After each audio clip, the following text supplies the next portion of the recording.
Um anjo não poderia pregar. A Bíblia diz que até os anjos intentaram para isso, quiseram fazer isso, mas não daria certo. Os anjos não compreenderiam o ser humano e eles matariam todo aquele que recusasse a mensagem do Evangelho. Então, foi dado aos homens, que os homens se entendem os homens podem insistir, podem compreender que as pessoas às vezes são ignorantes, não querem ouvir o Evangelho, não querem aceitar o Evangelho, tem a sua religiosidade, tem que prestar contas à sua família, à sua sociedade, estão presos em várias amarras.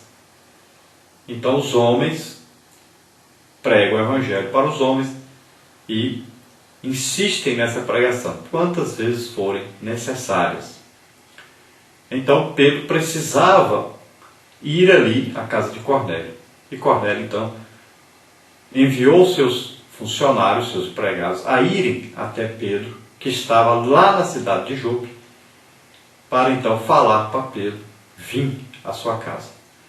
E quando Pedro chega à casa de Cornélio, Cornélio estava imaginando, olha, Pedro, se um anjo veio falar para mim, para me chamar, Pedro, para pregar, para falar para mim poder ser salvo, então esse Pedro é até superior aos anjos, deve ser um querubim de Deus.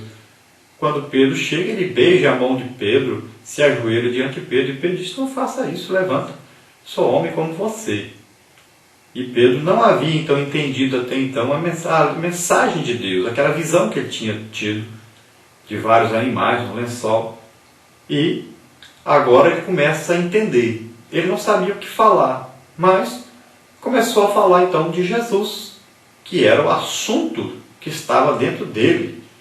Era o Espírito Santo dentro dele que o impulsionava a falar de Jesus, a pregar, a ensinar sobre a palavra de Deus. E ele então faz isso e começa a falar sobre Jesus. E de repente então o Espírito Santo veio sobre Cornélio, sua família e seus amigos que estavam reunidos. É uma coisa maravilhosa ali, né? Se todas as pessoas fizessem isso, convidasse alguém para pregar o Evangelho para sua família, seus vizinhos, né, seus amigos, abrissem as portas para ouvir o Evangelho, chamassem um homem de Deus, alguém que conhece a palavra de Deus, para entrar na sua casa e falar a palavra de Deus. Seria realmente uma maravilha. E foi o que Cornélio fez. Então, naquele momento, caiu o Espírito Santo sobre eles. E eles foram batizados com o Espírito Santo. Como é que nós sabemos que eles foram batizados com o Espírito Santo? É simples. Pedro, para entrar na casa de um gentil, ele foi muito inteligente. Ele disse, olha, se eu entrar na casa do gentil sozinho, depois ninguém vai acreditar no que aconteceu, ninguém vai aceitar que eu fui à casa de um gentil. Então o que ele fez?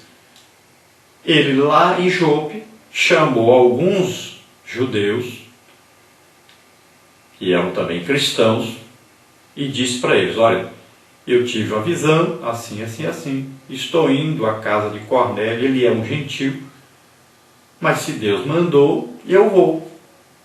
E eu quero que vocês vão comigo para servir de testemunha.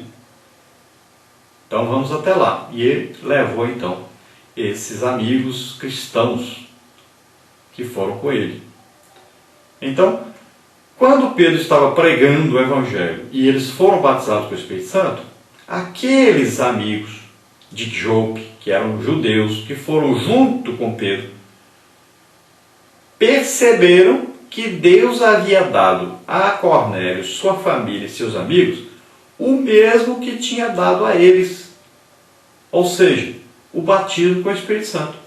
Como é que eles sabiam que Deus havia dado a eles o batismo com o Espírito Santo? Do mesmo jeito que os judeus tinham recebido? Muito simples. A Bíblia responde. Porque os ouviam falar em línguas e magnificar a Deus.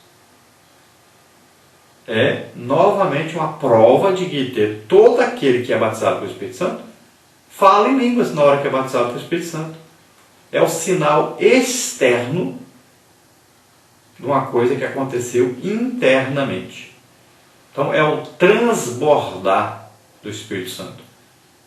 Jesus disse: aquele que crê em mim, como diz as Escrituras, rios de água viva fluirão do seu interior. Rios. Não tem jeito de você conter o rio. É muita água para uma pessoa só. Transborda, né? Então, naquele momento, eles foram cheios do Espírito Santo. E quando é cheio do Espírito Santo, derrama. Ou seja, fala em línguas. O Espírito Santo é uma pessoa, ele fala. Então falavam em línguas, magnificavam, glorificavam a Deus. Jesus disse: o Espírito Santo me glorificará. Então, ali os judeus que eram cristãos, que também haviam sido batizados com o Espírito Santo, que foram com Pedro de Jope até Cesaré, quando ouviram aqueles homens falar em línguas, falaram: eles receberam o mesmo que nós recebemos. E aí então Pedro disse: olha, o batismo com o Espírito Santo é superior ao batismo nas águas. Porque só Deus pode fazer isso. O homem não consegue fazer. O batismo nas águas precisa de uma autoridade cristã, precisa de uma pessoa que quer se batizar, vir e entrar dentro d'água. E essa outra pessoa vai colocar ali a mão sobre a pessoa, vai afundar dentro d'água e quando sair dali, pronto, foi batizado nas águas, mas foi voluntariamente, foi uma coisa feita humanamente. Agora, o batismo com o Espírito Santo, ou no Espírito Santo, tanto faz com ou no, então, esse batismo é uma coisa espiritual. Não é feita por homens. Não pode uma pessoa ensinar o outro a falar em línguas. Isso é coisa humana. Não é falar inglês, português, espanhol, alemão. Não é aprender a falar essas línguas. Esse batismo com o Espírito Santo, a pessoa fala em línguas porque vem do alto, vem de Deus, diretamente de Deus. E a pessoa começa então a falar em línguas. Ninguém ensinou, ninguém mandou repetir aquilo. De repente ela começa a falar. E ninguém sabe que língua ela vai falar, de que maneira ela vai falar. Então, eles viram que eles foram batizados. E Pedro está dizendo: olha, esse batismo que eles receberam é o mesmo que nós recebemos. Então, pode alguém negar o batismo nas águas para essas pessoas? Se Deus os aceitou, os recebeu, e comprovou que os aceitou e os recebeu, batizando-os com o Espírito Santo? Então, é claro que os companheiros de Pedro disseram: realmente nós não podemos negar a eles o batismo das águas. Eles também vão fazer parte da igreja a partir de hoje. Então batizaram eles nas águas. E Pedro então é chamado depois em Jerusalém para uma reunião. A igreja entrou em crise. Como é que pode? Pedro entrou na casa de um gentio. Isso é um absurdo. Ele sabe que um judeu não pode fazer isso. Ele se contaminou. Era como uma lepra, o gentio, como um cachorro, como um porco mesmo, né? Então, Pedro foi explicar para eles o que aconteceu e tinha testemunhas com ele. Ele não foi só, ele levou as testemunhas. Então, ele aceitou ali a acusação, a repreensão, né? Ele poderia até perder a sua posição de apóstolo por causa disso. Mas, quando ele estava falando para eles convencendo a todos que Pedro estava errado, Pedro então diz o que vai mudar toda a situação. Ele diz: olha, eles, quando eu estava pregando para eles o Evangelho, eles receberam o batismo com o Espírito Santo e falaram em línguas como nós. Então poderia eu negar a eles o batismo nas águas? Se Deus os recebeu? E então todos perceberam que Deus havia dado o dom do Espírito Santo, ou seja, o batismo com o Espírito Santo, aos gentios. E Deus estava chamando também aos gentios para a salvação, assim como chamou os judeus. E aí então houve uma solução para o problema, embora muitos judeus ainda continuassem depois a exigir que os cristãos fizessem circuncisão, seguissem as leis dietéticas dos judeus, né? Comessem só os alimentos de animais puros e aquela coisa toda. sem sangue e tal.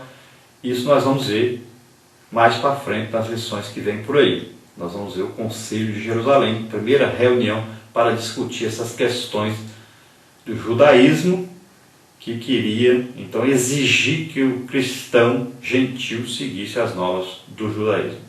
Nós vamos ver isso mais para frente. Mas Pedro então e os apóstolos agora sabem que o evangelho deve ser pregado aos gentios.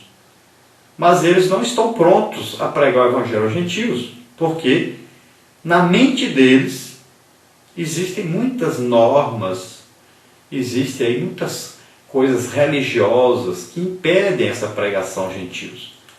Então, Deus vai chamar Paulo para fazer essa tarefa. Paulo é chamado então para ir aos gentios pregando o evangelho para eles em toda parte. Então, desde aquele momento em que Cornélio e seus familiares, os criados, os amigos se converteram então a Cristo, o evangelho então é pregado maciçamente a todos os povos. É o resultado então do que nós estamos vendo hoje. Como é que nós estamos vendo? A igreja espalhada pelo mundo inteiro, o corpo de Cristo, formado por gente aí, por pessoas de todos os povos, línguas, tribos, nações, de todas as etnias. Porque o evangelho começou lá na casa de Cornélio e se espalhou entre os gentios de todas as nações. Nós vamos passar agora pelo nosso questionário e nós vamos explicando melhor como está na lição escrita pelo pastor Claudionor de Andrade. Nós vamos ver então as respostas do questionário que você encontra no nosso site, que está aí, e outros sites também. Toda quinta-feira, à tarde, à noite, já está pronto o questionário. Então você distribui aos seus alunos e eles levam domingo ou no dia que você faz a escola, levam respondido esse questionário. Isso vai estimular o aluno a ler a revista, a estudar a revista da Escola Bíblica Dominical e vai levá-lo a abrir sua mente para a lição. Quando você for dar aula, você vai ver que será diferente sua aula, porque o seu aluno terá lido a revista, terá respondido o questionário. É muito fácil responder o questionário, é simples mesmo e é feito para ser simples mesmo, apenas para estimular a leitura da revista. Então, nós vamos passar aí por cada ponto e vamos falar mais alguma coisa dentro de cada assunto aí. Vamos ver então. Dentro do textual, que é a primeira pergunta, é para completar. E os fiéis que eram da circuncisão, todos quantos tinham vindo com Pedro, maravilharam-se de que o dom do Espírito Santo se derramasse também sobre os gentios. Atos 10, 45. Então veja aí, os fiéis que eram da circuncisão. Quem são esses fiéis da circuncisão? Judeus convertidos ao cristianismo. Eram da circuncisão porque todo judeu, para entrar em aliança com Deus, quando nascia ao 8º dia, já era circuncidado. Circuncisão aí é como operação de fimose, né? Que se corta aquela pelezinha